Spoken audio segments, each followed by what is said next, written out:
Hi friends, ಹೇಗಿದ್ದೀರಾ ಎಲ್ಲ? ಚೆನ್ನಾಗಿದ್ದೀರಾ ಅಂತ ಅಂದ್ಕೊಳ್ತೀನಿ. ವರ್ಣಿಕಾ ಅಡುಗೆ ಮನೆಗೆ ಸ್ವಾಗತ.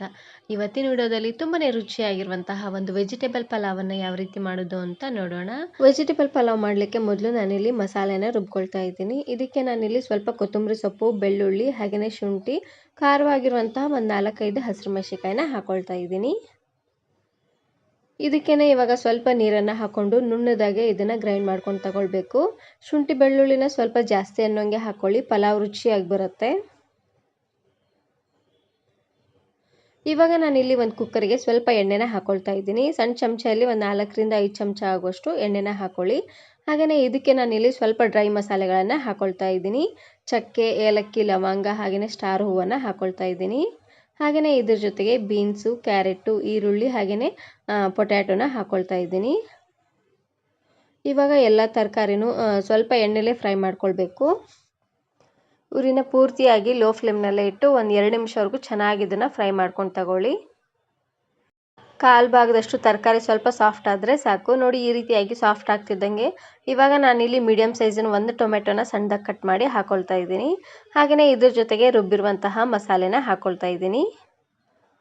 ಶುಂಠಿ, ಬೆಳ್ಳುಳ್ಳಿ, ಪುದೀನ, ಹಾಗೆಯೇ ಹಸಿರು ಮೆಣಸಿನಕಾಯಿ ಎಲ್ಲ ರುಬ್ಬಿದ್ವಿ ನೋಡಿ, ಆ ಮಸಾಲೆನ ಹಾಕ್ಕೊಳ್ತಾ ಇದ್ದೀನಿ. ಹಾಗೆಯೇ ರುಚಿಗೆ ತಕ್ಕಷ್ಟು ಉಪ್ಪು, ಒಂದು ಅರ್ಧ ಚಮಚ ಆಗುವಷ್ಟು ಅರಿಶಿನ ಪುಡಿನ ಹಾಕ್ಕೊಳ್ತಾ ಇದ್ದೀನಿ.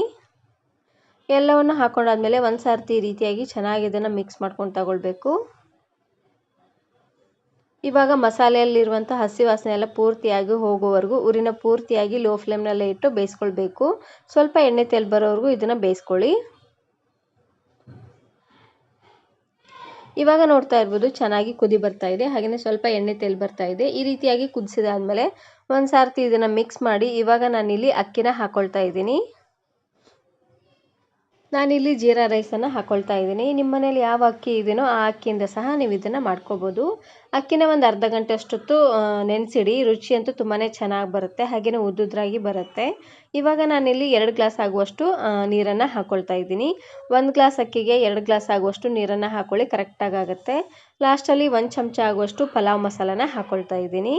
ಎಲ್ಲವನ್ನು ಹಾಕಿದಾದ್ಮೇಲೆ ಒಂದು ಸಾರ್ತಿ ಈ ರೀತಿಯಾಗಿ ಚೆನ್ನಾಗಿ ಇದನ್ನು ಮಿಕ್ಸ್ ಮಾಡಿಕೊಂಡು ಮೇಲ್ಗಡೆ ಮುಚ್ಚಳನ ಮುಚ್ಚಿ ಉರಿಯನ್ನು ಪೂರ್ತಿಯಾಗಿ ಸ್ವಲ್ಪ ಮೀಡಿಯಮ್ ಫ್ಲೇಮ್ನಲ್ಲೇ ಇಟ್ಟು ಒಂದು 3 ವಿಸಿಲ್ ಕೂಗಿಸಿದ್ರೆ ಆಯಿತು. ತುಂಬಾ ರುಚಿಯಾಗಿರುವಂತಹ ಪಲಾವ್ ರೆಡಿಯಾಗಿ ಹೋಗ್ಬಿಡುತ್ತೆ. ಇವಾಗ ನೋಡ್ತಾ ಇರ್ಬೋದು, ಕುಕ್ಕರ್ ಪೂರ್ತಿಯಾಗಿ ತಣ್ಣಗಾಗಿದೆ. ನೋಡ್ತಾ ಇರ್ಬೋದು ಪಲಾವ್ ಎಷ್ಟು ಉದ್ದುದ್ರಾಗಿ ಬಂದಿದೆ ಅಂತ.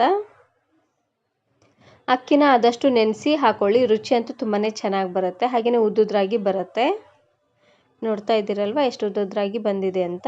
ನಾನು ಇದೇ ರೀತಿ ಬಹಳಷ್ಟು ವೆರೈಟಿ ಆಗಿರುವಂತಹ ರೈಸ್ ರೆಸಿಪೀಸ್ನ ಅಪ್ಲೋಡ್ ಮಾಡಿದ್ದೀನಿ. ವಿಡಿಯೋ ನೋಡಿಲ್ಲ ಅಂದರೆ ಈ ವಿಡಿಯೋ ಕೊನೆಯಲ್ಲಿ ಹಾಕಿರ್ತೀನಿ, ನೋಡಿ ಚೆಕ್ ಮಾಡಿ.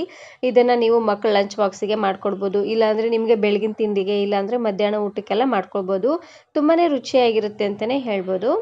ಈ ವಿಡಿಯೋ ಇಷ್ಟ ಆದರೆ ಈಗಲೇ ಒಂದು ಲೈಕ್ ಬಟನನ್ನು ಕ್ಲಿಕ್ ಮಾಡಿ, ಫ್ರೆಂಡ್ಸ್ ಆ್ಯಂಡ್ ಫ್ಯಾಮಿಲಿ ಜೊತೆಗೆ ಶೇರ್ ಮಾಡಿ. ಹಾಗೆಯೇ ಮತ್ತಷ್ಟು ಹೊಸ ರೆಸಿಪಿಗಾಗಿ ವರ್ಣಿಕಾ ಅಡುಗೆ ಮನೆ ಯೂಟ್ಯೂಬ್ ಚಾನಲನ್ನು ಸಬ್ಸ್ಕ್ರೈಬ್ ಮಾಡ್ಕೊಳ್ಳಿ. Thank you. Thanks for watching.